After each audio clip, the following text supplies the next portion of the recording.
Shalom semuanya, apa kabar?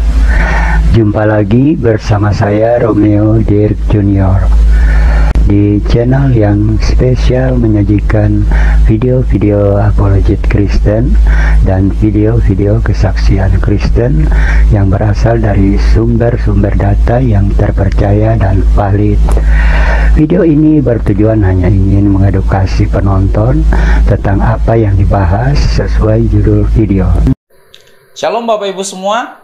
Beberapa waktu yang lalu kita sudah membahas kisah Ibrahim yang mengorbankan Ishak berdasarkan literatur Islam, yaitu menggunakan tafsir At-Tabari dan menggunakan tafsir Al-Qurtubi.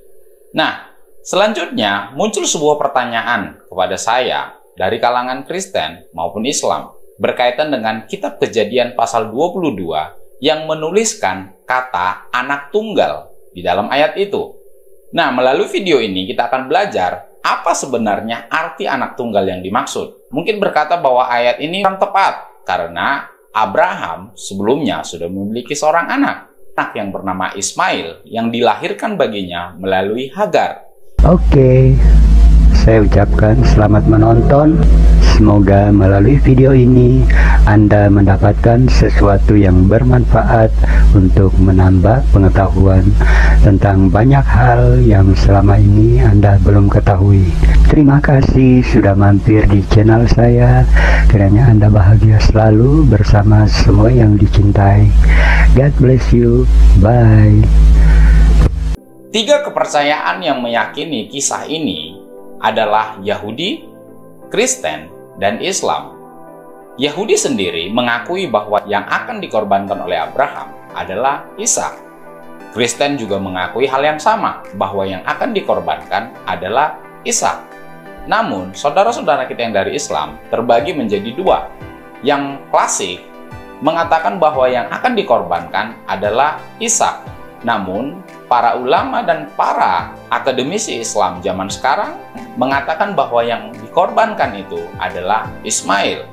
Nah, yang menjadi pertanyaan kepada kita, kenapa dituliskan anak tunggal di sana? Sementara Abraham sudah memiliki seorang anak sebelumnya. Saya dibantu oleh beberapa literatur Bapak Ibu. Yang pertama adalah Net Bible Full Notes Edition. Yang kedua adalah Faith Life Study Bible. Dan yang ketiga adalah A Handbook on Genesis yang dikeluarkan oleh United Bible Society. Nah, kita masuk ke dalam pembahasan. Kita baca dulu ayatnya di dalam Kejadian 22 ayat 2. Firman-Nya, ambillah anakmu yang tunggal itu, yang engkau kasihi, yakni Ishak.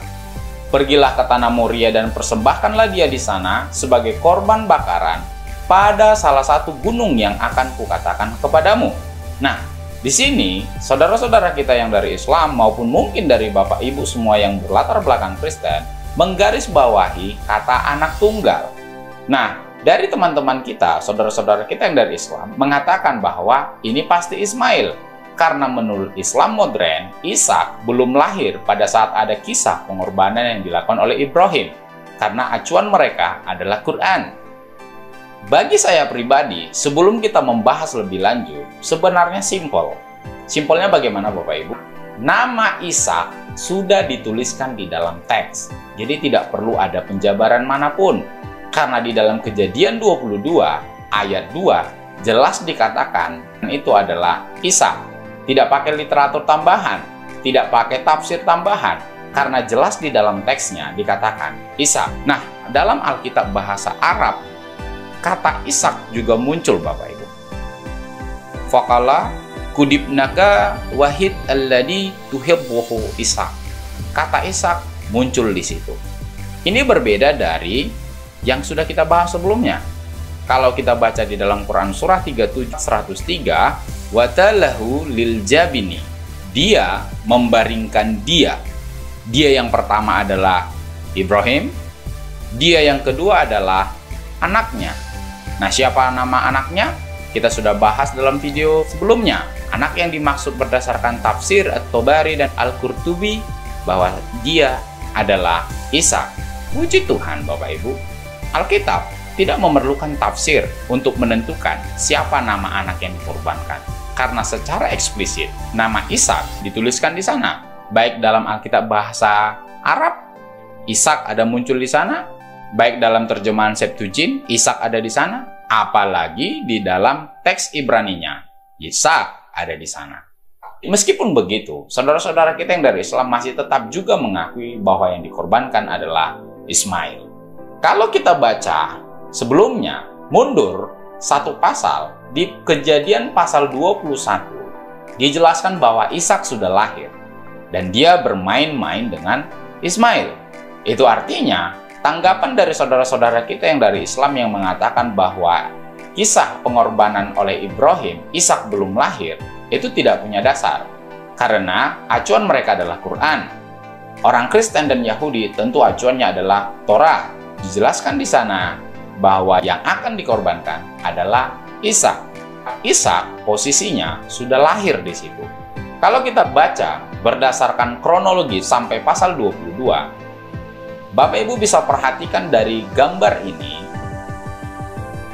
Ishak sudah duluan lahir sebelum kisah pengorbanan.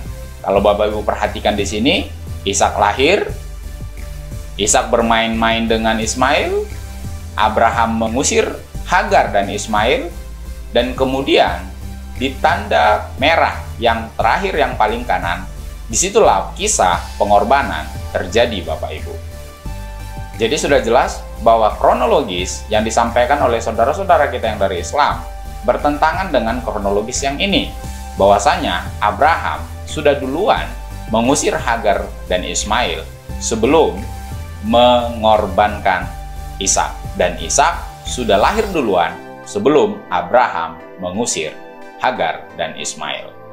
Nah, kita perhatikan dulu dalam teks bahasa Ibraninya, Bapak Ibu.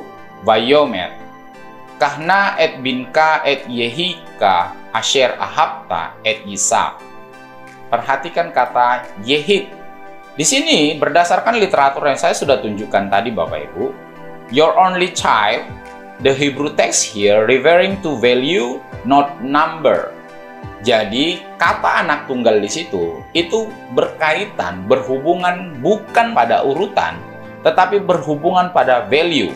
Nah, apa value yang dimaksud, Bapak Ibu? Yang pertama, bahwa Ishak adalah anak spesial Abraham berdasarkan perjanjian Tuhan di dalam Kejadian pasal 17 ayat 21. Dan dia dilahirkan dari istri yang sah, yaitu Sarah. Ishak sebagai anak tunggal karena berdasarkan perjanjian Tuhan dengan Abraham, hanya Ishaklah yang disebut sebagai keturunannya dari Sarah.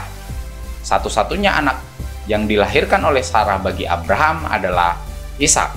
Literatur yang lain juga menjelaskan bahwa special relationship between Abraham and Isaac. Makna dari anak tunggal itu adalah hubungan yang spesial antara Abraham dan Ishak.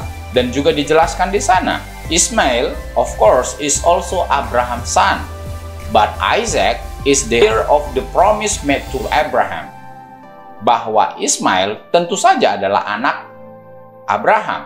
Tetapi Ishak adalah keturunan yang dijanjikan kepada Abraham.